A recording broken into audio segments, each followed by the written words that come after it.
Кутман күнүңөр менен бүгүн биз Славянский базарга келдик. Караколдогу. Бул жерде бардык нерсени сатат экен. Машинага керектүү болсун. Ушундай үй шаймандарын.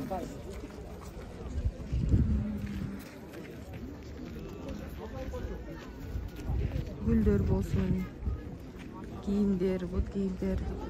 Барлык нерсени ушул жерден тапса болот экен. Суббота жана воскресенье күндөрү ушундай болуп базарга чыгышат экен.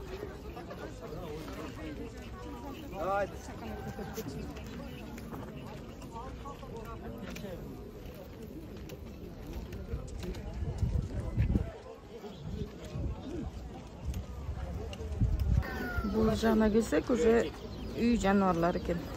Иттер, тоок, чөжөлөр, өрдөктөр бар экен.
Инес немец атасын көрөт.